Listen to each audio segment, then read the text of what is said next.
What is going on, guys? Today we are looking at Garrincha Prime, 94 rated. Obviously a newer icon into the game. He's got a 90 base, a 92 mid, and a 94 prime. He is actually coming in a little bit cheaper than I thought. It's coming in at about 1.6 to about 1.96, depending on which console you're on. Obviously, lowest is Xbox, highest is PC, and PlayStation is sitting in the middle. So the prices between them, the base is coming in at about, say, 670. So you're looking at about a mil between, obviously, the prime and the base. The mid is coming in at about 970. So you can see he's kind of naturally taking that progression all the way up to his prime. He is a 5-star, 4-star, medium low, right-footed. And I don't actually know, when did he play? He was in the 1960s by the looks of it. To be fair, a little bit before my time. But in terms of kind of a card, he looks decent. This year he actually, I know that the card is the same and obviously the stats don't change, but I think it's just how in-game they work. Obviously each game has its own metas, it has its own do's and don'ts, and sometimes it suits some players and sometimes it doesn't.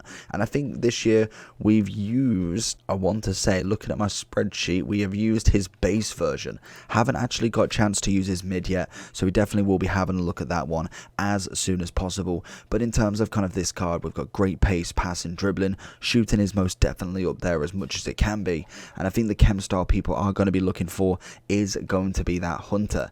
Giving him 99 pace, 94 shooting, it does turn him into a 96 right wing, which is just phenomenal. Or obviously a 95 centre forward or cam. So let's just jump straight into him. We love all of the stats, to be fair to him. I don't think there's really that many weak points other than his strength, which being 5'7", quick as anything, I think that is going to be the better shout. So let's jump into Garrincha and see what he can do with his flair.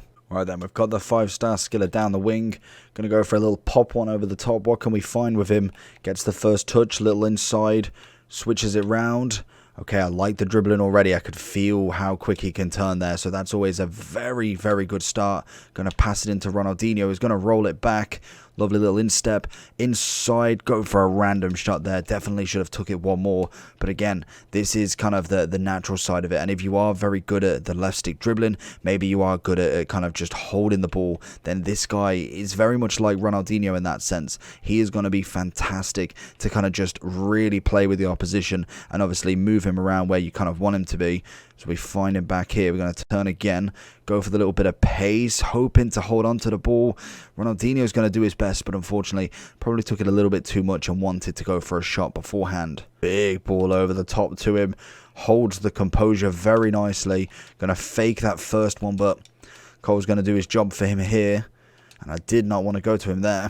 Burst of pace down the wing. Cole has definitely not got enough to kind of keep it in his bag. And that's the strength. That's where the element of him really kind of lets him down. And obviously a lot of wingers are the same. They naturally just don't have the strength to kind of hold off defenders like that. They literally need to just run past them as quick as possible. Gets a good stride on this one, waiting for the attacker. Pings the ball across. It is a great ball and very lucky defending. I swear that hit an elbow before getting back.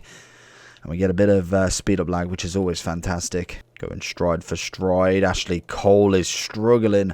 Gets a very, very lucky bounce into getting that ball back off him. But most definitely, he's not going to be able to do that all the time. Pings one into Ronaldinho. Is going to give the defenders as much nightmare as possible. Finds one into him. Cole is left in the dust again. The defender's going to come across this time. Oh, okay. I was going to say pings one in, but unfortunately, keeper just stands there and makes it look like a pass. Oh, that's lovely. Can we get the turn? No, Cole's going to do his job. Big ball again. Oh, again, Cole left in the dust, but a lucky touch again. Finds it down the wing, looking for anybody to be in the box. Little touch.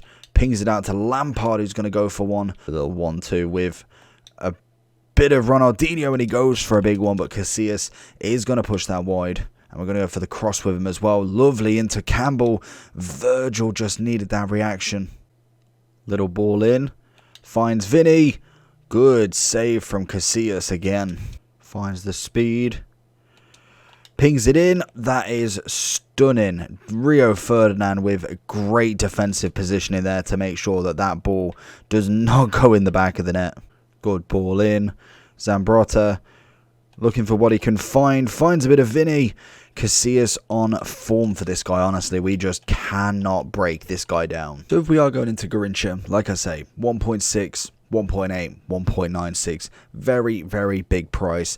And to be fair, I felt like he would be more. I don't know, he's obviously one of, if not the best right-wing icon in the game. You have got the likes of Georgie Best and Figo. Beckham for me is more of a cam, so I don't really consider him heavily as a right mid in this game, but most definitely a right mid in our hearts. Big Man U fan. But in terms of Garrincha, I think he's a decent player, and he's definitely coming in as the most expensive right wing.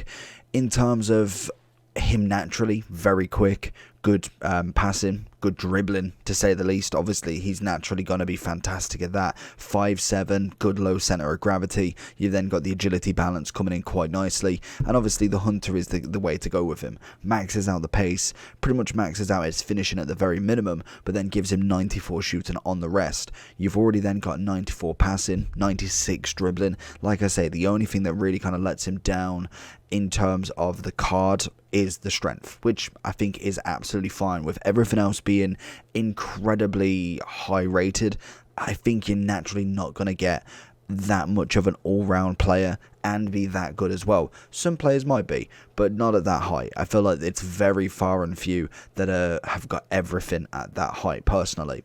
But in terms of Garrincha, he definitely impresses me more this year. I think I said the same for the base, where I didn't really notice too much of a difference between like a Garrincha and obviously a Messi or a Salah. They're very, very similar in all of their ways of going about it on FIFA, but I think this year they're actually closer than ever. Obviously, once we get like a team of the year Messi or Salah, you were going to really kind of see the difference between them two. Obviously being a little bit higher rated than Garrincha, but we do know that normally his 95 moments will come, and that is normally the better version, obviously, as we can kind of imagine. But in terms of this card, I genuinely think he's up there. Would I say he's in the top bracket? I think he's definitely sitting somewhere just below it. In terms of your Hullets, your Eusebios, your R9s, I think he's just on the kind of just on the edge of that bracket for me. I think he's definitely in a top tier icon, 100%. But whether he's that one step up for the elite, I feel like he's kind of like on the line at the moment. Maybe if you kind of got really used to him and you've got him in your team and you're consistently using him, then more than likely he's going to be able to add more to your team. You know fully where he's going to turn, how quick he can turn, what he can actually do, as he's got a lot in his locker. 5-star skill moves, obviously the 4-star weak foot always helps. Great stats across the board for all of the attacking sort of play. It is just strength that you just have to watch out for. For the price of him, I think most definitely he's coming in at a nice price. Whether I think he's worth 1.6, that is a big, big ask. I think in terms of this version, I'd probably say he would, but, big but, when you're looking at the likes of the difference between, say for instance, a mid that's 975, guaranteed that will go down quicker than the prime, I think then you've got to beg the question. Obviously, when we look at his base, again, it's not a huge difference. Like, yes, we've got a lot of passing on, but in terms of shooting, it's still only a -4, which for me is still fantastic. And for what, almost 1 million coins off, you've got to ask the question of if you've got 1.5 spare or not. I think that is what it kind of comes down to. I'd say he definitely is worth it, but I think in terms of being effective with your coins, if you don't have coins to just splash around, I would potentially be looking at the base or mid. So definitely at the end of the video, we will put up the base review, and obviously we'll try and get that mid out as quick as possible for you, so you have all three to make your mind up. But apart from that, if you did enjoy, make sure you do like and subscribe. I'm going to give him a 9.9. Giving him that little room for a little extra with his icon moment. So let me know down below what you think. Like and subscribe, and I'll catch you all for the next one. Peace.